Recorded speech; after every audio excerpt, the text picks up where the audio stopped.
Hello everyone, my name's Nick. Today I'll be interviewing Paul Barnett. I've been following Paul for about the last year or so. I remember searching up something to do with Primobolan or Masteron, and I came across Paul's channel. I really admire Paul's strong mindset. It's something I want to develop in myself, and I hope you enjoy listening to today's podcast. He has a YouTube channel, Anabolic Bodybuilding. He has a website, Bodybuilding. He has a podcast, and I believe you have ebooks, and you've recently opened up a members site. Yep, member site, courses, everything. So just trying to help people learn more about the bodybuilding, the good, the bad, the ugly, all the stuff nobody wants to talk about. So Yeah. transparent information that wasn't available when I was younger, that's for sure. Yeah. Um, so recently you've won your IFBB Pro card. Yep. Please talk us through that. I follow you on YouTube, and I remember I saw your Instagram story. You're holding up the orange Pro card, and I was like, yeah, yeah. How was the prep like compared to your past preps? How was it? It was too easy. It Yeah, was, yeah, it was one of the, that make me nervous because I always feel like I have to be suffering on prep. yeah, And this was the easiest prep I've ever done until the end. Right at the end, I got sick. I don't know what I had, the flu, COVID, something. And I was sick going into the show. And I almost pulled out of the show. Thank God I didn't. I got it through and went ahead and did the show. But that was the best I've ever looked in my, off and on 25, 30 years of doing this. That was the best I've ever looked. I felt like shit, but I looked great on stage. So it worked out. what is it like? Like, I know at least so like me and so many people in the fitness space, like the IFBB Pro card, everyone is like, oh my, like it's a very common like goal, I guess. What's it like being an IFBB Pro? I'm like how like yeah. It was surreal getting the pro card. I haven't competed yet, so you have to ask me again after I compete. I may have a different take on it, but it still doesn't feel real that I want it. Um, I've never won the overall at a show before. This was the first time I've ever won a whole entire show. So I won the pro card and I won the overall, which is a first for me in a long time doing this. But yeah, I grew up. I mean, I'm old. I got in the 90s. Dorian Yates was my hero, and I wanted to be a professional bodybuilder then. And then I kind of gave up on it for a while. In my 30s, I had kids. I, was running a business. Just other things took priority, and I honestly I didn't lift weights for about 10 years. I kind of gave up hope on the bodybuilding thing, and I got bit by the bug again in my 40s, and I started competing again. I started doing pretty well. I'm like, well, crap, maybe this would silly dream I can relive and see what happens. And I honestly didn't think that I would this would happen, to be truthful with you. But I plan on doing at least one or two pro shows. I'm old. I'm 50. I have no aspirations of being Mr. Olympia. Not many 50-year-olds out there winning their pro card. But it was a pretty cool experience. So yeah, I think next year I'm either going to do the Chicago or the Tampa Pro if everything goes well. That's my plan. We'll go out there and see what happens. And my main thing with this is I always just go out. I have no expectations and just have fun. Yeah. I saw the NPC photos, and I thought you looked incredible. You had so much size, like compared to the other competitors. Like, kind of when I was looking at the stage, my eyes were like drawn to your physique. Yeah. Um, Yeah, I'm tall, so it's hard. It's one of these catch 22s when you're a tall guy. It's impressive when you have size on. I'm 6'2", I'm not. but you real what's that? I'm not 6'2". Well, it's honestly it's an advantage in bodybuilding to be shorter because you have to put Yeah. less weight on to be big. Whereas somebody who's 5'8", they to look like I do at 250, which is where I competed at, they might only need to be 200. Yeah. Um, and I'm in this weird spot too, like where I'm in the NPC where I was too heavy to do classic, I think the cutoff for my height was 232, and I weighed in at 250. But I'm not quite big enough for open and pro. So I may move to classic in the pros. We'll see because I would have to come down to 242, I believe is the cutoff. So that may be more of a fit for me. But we'll see. It's definitely I thought I looked great for my, especially for being old. Yeah, no. But you never know how many shows you have left in you, so you just take each one as it goes. Next question.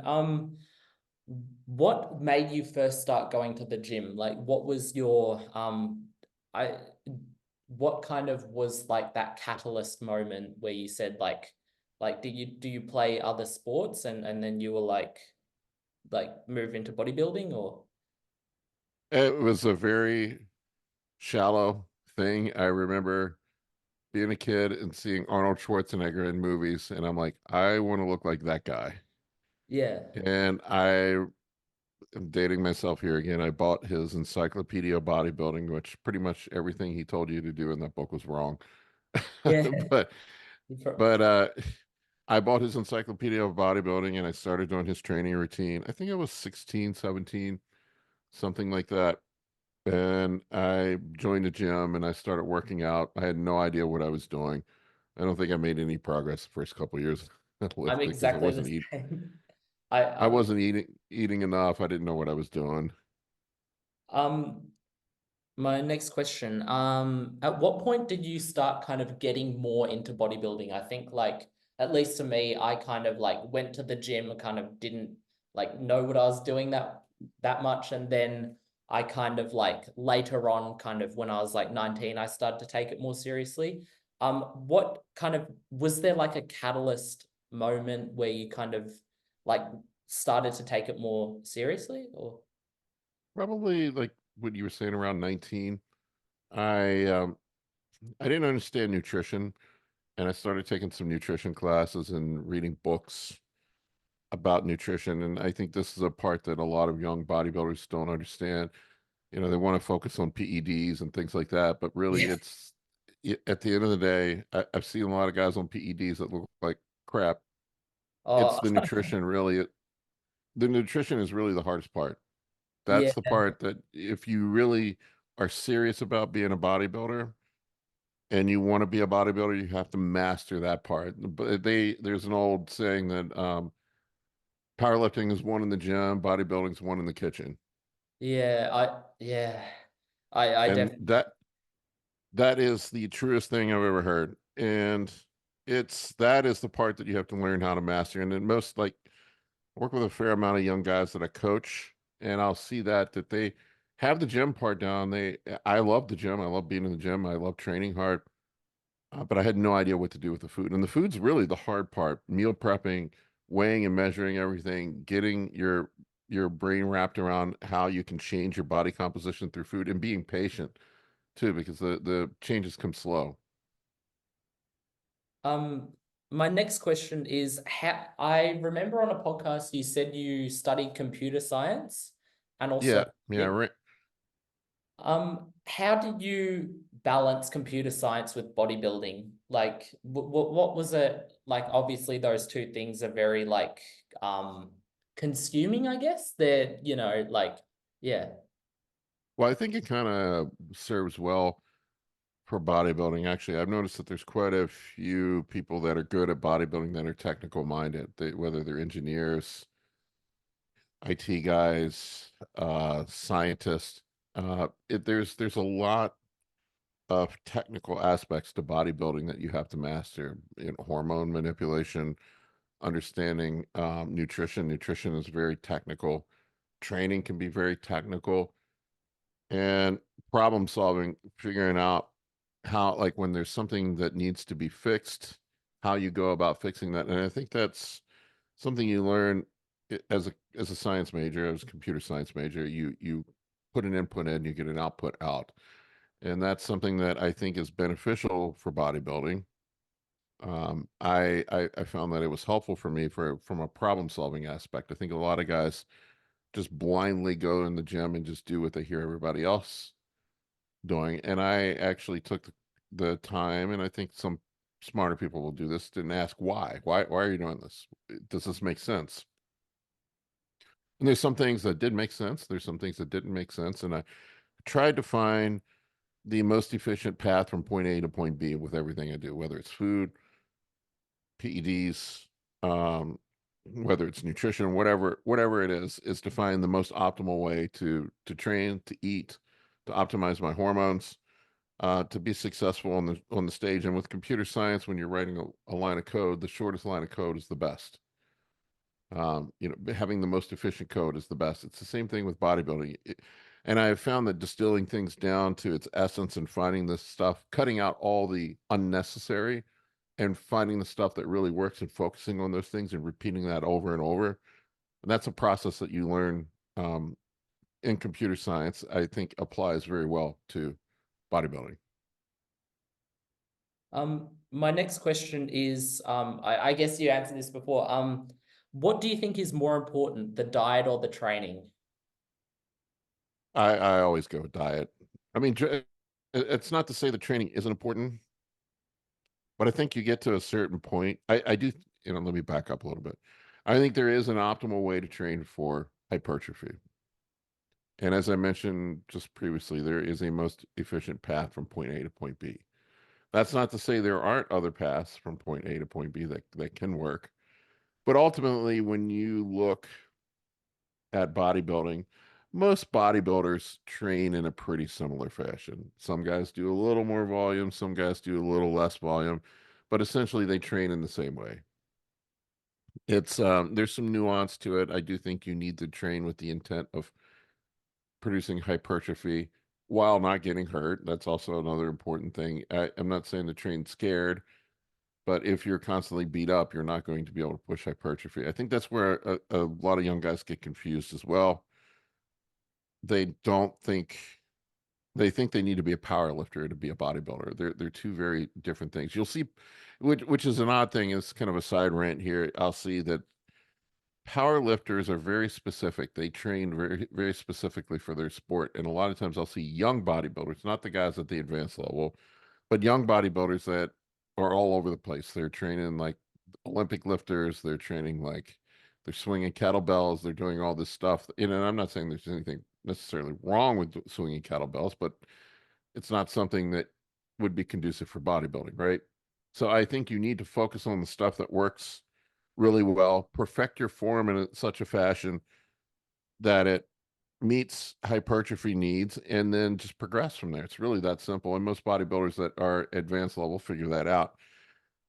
Once again, like I mentioned before, and I'll reiterate again, the hardest part is the diet. I It's learning definitely, how to eat, I and agree. then the discipline. Going to the gym is easy, right? Yeah, yeah. I just like, at least for me, I just like We I really admire your, like, I've seen in your videos how you, like, you have the rice cooker and the chicken, and like, at least for me, like, I usually I can't, like, I eat off plan quite a bit. Like, I and kind of I do too. And I mean, obviously, I'm sitting here eating kebabs before you. Not that that's a terrible choice. It's not like I'm sitting here eating pizza, but it's not weighed or measured. There are times to eat off plan, uh, but on contest prep, you need to be locked in. When you're serious in the depth of your off season, you need to be locked in. The more you're locked in, the better the results are going to be. I mean, look, we all love being in the gym, right? We wouldn't have done this if we didn't love being in the gym. If you didn't love lifting, you wouldn't be chasing this. The diet is what really separates the bodybuilders from the gym bros. The discipline required to maintain that. I will see a lot of guys come to me and they say that they want to be a bodybuilder, and we start a contest prep and they can't make it 6 weeks through a contest prep without fucking up. That's the hard part. And really, if you think about it, if you can master that part of your life, if you can stay consistent and discipline, that is a skill set that you can apply to every area of your life, whether it's business, bodybuilding, anything else. I think it translates well to any other area of your life. And that's why I love bodybuilding. I think it is a metaphor for everything else that you do in life. It teaches you how to push yourself, how to problem solve, how to um how to just be a better person as far as accomplishing goals. I definitely agree. I 100% like that resonates with me like quite a lot. So, um, my next question is, um, to your clients, or I guess anyone in bodybuilding, do you think pharmaceutical grade growth hormone is substantially more beneficial than generic growth hormone? So here's my thing on contest prep. I spend the extra money, especially this past one where I knew I was close to getting my pro card because I missed it by one spot essentially. I don't know for sure, but I was in the final call out for a pro card in the last show. I was in the top group. I won my weight class. I was in the finals. I was in the final call out for the pro card, and I thought to myself, I'm close, and I'm not going to take any chance on anything. I am going to run all pharmaceutical grade PEDs for my contest prep. I want to make sure everything is dialed in. I'm not going to deviate my diet. I don't want to take the chance that something I have. I don't really see a lot of fake stuff floating around like there used to be. Most of the generic Chinese growth hormone that we that I've seen tested or sent off for testing has been legitimate. It's just that you don't know how accurately it's dosed. You don't know if a batch that you've got has been ruined in shipping. You don't know if it's been contaminated. Those are the guarantees that you get. You don't know if it's dosed properly. Those are the guarantees you get when running pharmaceutical um, grade um, Right. pharmaceutical grade PEDs. And so that I didn't leave anything to chance. I would say for most people, probably the money's not worth the that extra little bit. To me, it was just I'm laying my head on the pillow at night knowing that there's no margin for error. Now everything's buttoned up. I'm not wondering if I've seen guys on contest prep before go through contest prep before with either underdosed or fake gear. And my dog's getting in here. He wants to join the podcast too. So I mean, I just left it not the chance. But if you're a young bodybuilder and you don't have the money to spare, save your money. The generics probably plenty fine enough. Long story short, but that's the reason why I went that route. You know, many of the generics are perfectly fine. My next question is, what kind of clients would you advise or not advise to use 19 NORs? I remember, I believe this contest prep, I think you had Tren in and then you took Tren out. Yeah, I Kind yanked of, it. yeah, something I've noticed is like a lot of people like kind of don't use 19 NORs.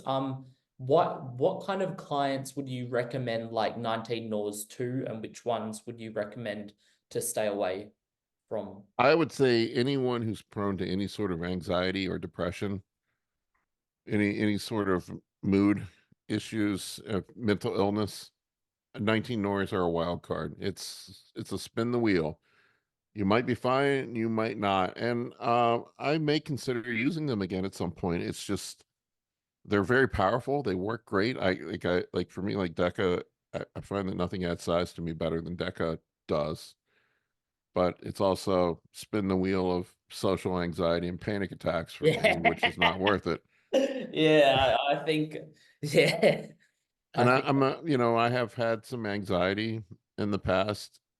Sometimes it's fine, sometimes it's not. It does seem to be estrogen related. If you control your estrogen, you don't seem to get the side effects. Tren, I don't get any anxiety with Tren. I don't get angry on Tren. I'm a pretty calm person. I just can't sleep. hmm. And any synthetic progestin, which the 19 Nors are, they do some really weird things in the body and they pass the blood-brain barrier. So I would say if you are susceptible to any sort of psychological disturbances, it's probably stay away from them. If you're rock solid, try it and see how it goes. I would say start with low doses. Yeah, I'll be staying away from 19 Norse then. Um, yeah, but do you have any Olympia predictions for the men's open bodybuilding? I don't see how anybody's beating Derek Lunsford. I mean, I could be wrong. I mean, Hadi Chupin, I mean, I've seen his off season. I just saw a picture of him recently where he looked enormous. And I went to the Arnold Classic and I saw him in person at the Arnold. And pictures don't do him justice. Seeing him in person is just another thing altogether. Like he has great symmetry. His conditioning is just unreal for a guy that it's not exceptionally big. I think I heard he was like 225, 230 on stage, but he just carries it well. He looks bigger now. I don't know where he's at now, but he was a 212 competitor. It's funny because Derek was too.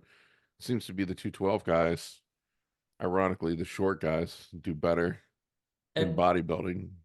um, I know like in 212, John Jewett, I think he's Yeah, I talk to John periodically. John's a good guy. Yeah, John looks great.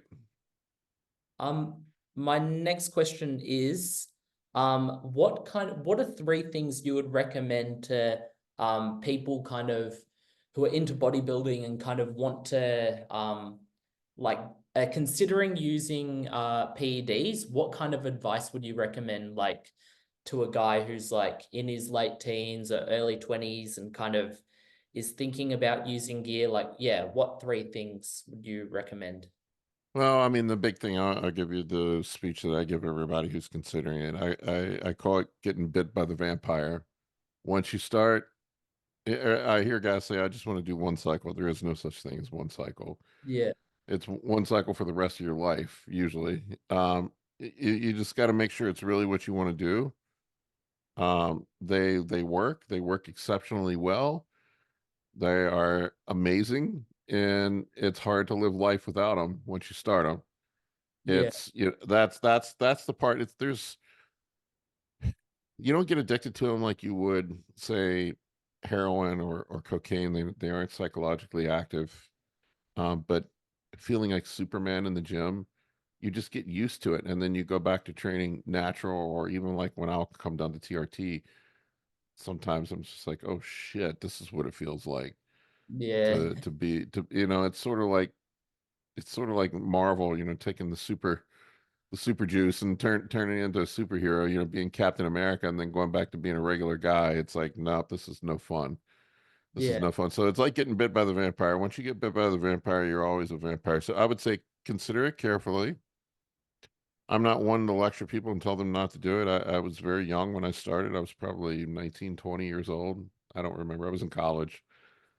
I dabbled. I would just say I didn't really seriously do a cycle until I was in my mid late 20s. That's like when I first did a real I was just messing around with like some D-ball and stuff in college. Um, I would say, before you start, you need to get a couple years of solid training under your belt. Make sure you know how to train. I would make sure you know how to eat first if you want to get the most out of it. And your first cycle is always going to be your best. So mm, you want to make sure you maximize it. If you're wasting that when you can still make newbie gains, natural gains, you're probably I'm not one of these guys that say you need to train for 10 years before you consider it. I would have never listened to that advice when I was younger. I'm like, fuck that. I want to ride the dragon. But I would say, at least a year or two in the gym, sort of gotten yourself eating like a bodybuilder. I'm not saying you have to weigh and measure everything, but eating meat and rice. I would say that you need to understand the basics of training and made some progression, and probably that first year natural, you might gain more than you would on PEDs. yeah, Training. A lot of guys their first year natty training might gain 10, 15 pounds. hmm, Um, and so you have these phases. You have your first year training natural where you might gain 10 or 15 pounds. Your first year of PEDs where you might gain 10 or 15 pounds. And then really after that, it just kind of slows down. It just becomes a grind. hmm. Um, And I think that's another thing that people need to understand is that your first cycle is going to be your best cycle. That's the one you're going to make the most gains on. It's probably the one where you're going to be using the least. And then yeah, after that, you just have to keep it yeah. becomes more and more and more for less and less and less. My next question is, it's not really a question, it's just like a kind of topic I have written down. You talked about in your podcast, kind of your reintroduction into bodybuilding. And I kind of something that really like resonated with me is your kind of winning mindset. You've got a very good kind of I mean, you've talked about in your podcasts where I think you said you went through a divorce and Yep. you kind of yeah. Uh, Can you talk us through like the like what kind of yeah like is that like a learned thing, or is that like an innate kind of thing people like that kind of yeah I definitely think it's learned. Um, I've always been driven, but I didn't know how to harness it when I was younger. I think a big problem I had when I was younger is I would come into things with a lot of energy, yeah but then I would lack patience to sustain it. I would come out of the gate on fire. Whatever I might be working on at the time. I would say I'm going to be the best at building widgets or whatever, or I'm going to be the best at playing basketball or whatever. And I would work super hard at it for a short period of time and then kind of get burnt out and move on. And I actually made a video about that this week, consistency versus intensity. And I would say that is the learned habit that I've figured out over time, that being 90%, 100% of the time is way better than going 100%, here and there. yeah It's sustained effort over a long period of time that work ends in results. It's going to the gym on the days that you don't feel like going. It's eating that chicken breast when you would rather go out with your friends. It's, just doing the little things day in and day out that add up. It's just one little brick. I think it was Dorian Yates I heard talk about this. He said, I looked at each day that I did things perfectly as putting another brick in the house. I'm building that house one brick at a time. And I would say that that is the biggest thing that I've gotten better at, is I'm more patient. I see that with a lot of young guys that I coach, that they're impatient, they want to shortcut things. And believe me, I'm all for doing the most efficient way. I'm not one of these guys that says that, you gotta earn your stripes. I think it's stupid to do things inefficiently. We want to do things in the most efficient fashion possible so we can get from point A to point B as quick as possible. But there is no way to go faster than what's possible. So you mm, have to sustain it. I mean, you look at it with bodybuilding, the average pro, average, has probably been training for somewhere between 8 to 10 years before they turn pro.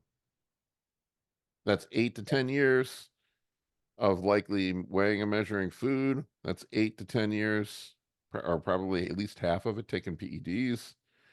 That's 8 to 10 years of not missing workouts, not going out to parties with their friends. I think I got distracted by parties and girls a lot when I was younger. the same Easy thing to, well not really easy thing to, easy thing to. Well, women can be a distraction. I remember Muhammad Ali said that the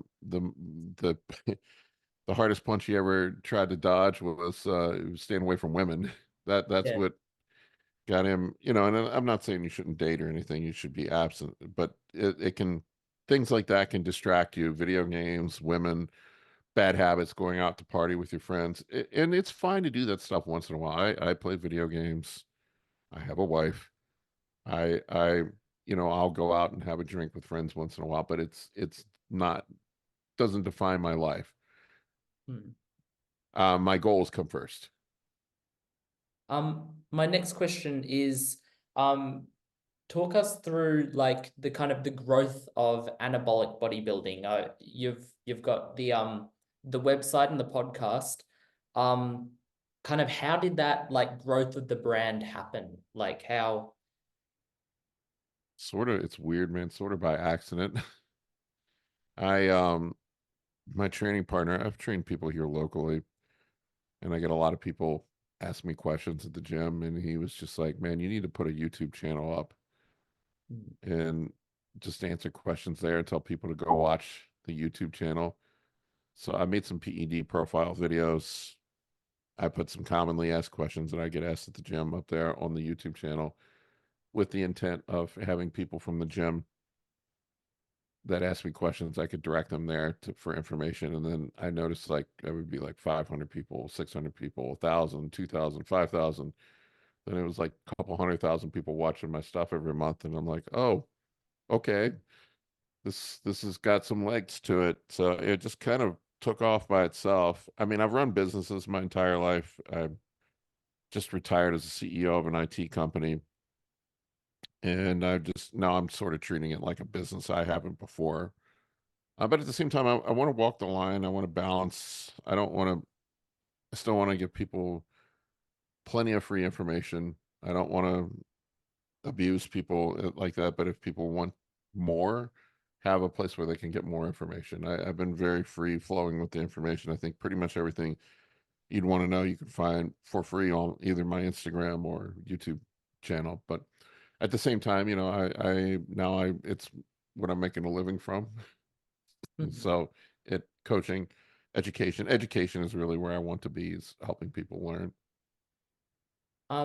My last point is, is there any kind of other advice you'd recommend for like kind of, I guess, young males who are interested in or maybe thinking about getting into bodybuilding or kind of, see it on TikTok or YouTube and kind of, yeah, want to get into bodybuilding? Do you have like any advice and like, yeah. Um, Sort of circling back to what I said before, I love bodybuilding. It's been great to me. It's taught me a lot of lessons, like things that I initially went into it probably the same reason everybody else goes into it, for shallow reasons. I just want to look like that guy, whoever that guy is. And I think now, maybe Chris Bumstead. Everybody wants to look like Chris Bumstead right now, or whatever. Whoever inspires you to get in the gym. Most of the time, it's just you want to look better, and then you realize there's so much more depth to it. I've met, most of my friends are from the gym. Most of my business connections over the years have been from the gym. I've hired people from the gym. I've started businesses with people I've met from the gym. It's just been a wonderful addition to my life that I would have never expected would have had so many other outcomes that had nothing to do with actual bodybuilding. You meet your friends, people meet their spouses. It's just a very rewarding experience. I would say, yeah, and you get out of it what you put into it too. It's not just, you know, I don't know. I just love it. I love everything about it. It really teaches us some unique life lessons as well. Like I said, if you master that discipline that it takes to look a certain way, you're going to be able to apply that skill to everything else you do in life. Hmm. I think that's a powerful thing to see, that you have control over your body and how certain outcomes happen, that you like, wow, if I do the work, I'm going to get this result. I remember that clicking with me. Like, I used to think a lot of things were just fate. Like, had no control over my life and where my life was going. And then I figured that out through working out, that when I did the work, I could actually control outcomes in my life. And Hmm. then I applied that to business, and then I applied that to other things in my life. And I really found out that hard work, patience, consistency would result in success in other areas of my life. So, great place to meet friends, great place to meet another spouse. It's just a warm, welcoming community. There's some weirdos in it, Now but I'm there's also a probably lot one of of them. there's a lot of really great people. I just love being around the people. It's a very just rewarding experience overall. Yeah, and even I think you released a video a few weeks ago about like kind of the steps to success, and something that I really took from it was kind of that, like, I guess like accountability, or like I'm responsible for my like kind of Yep. fate, I guess. And like Yep. I had a bad day, and then the next morning I watched that video and I was like, fuck, like it's such like a good video, and I was like, wow, yeah. But yeah. Well, I'm glad it helped. I was hoping I Yeah. wasn't being too preachy with it. I mean, these are all lessons I've learned the hard way, and I try to share them with other people. People have taught me these things. I'm just paying forward what I've learned over the years. And believe me, I have bad days. I have rough days. But what I found is just keep putting one foot in front of the other, get up, keep marching forward, and good things happen usually. Yeah. Thank you very much for Yeah, joining the absolutely. podcast.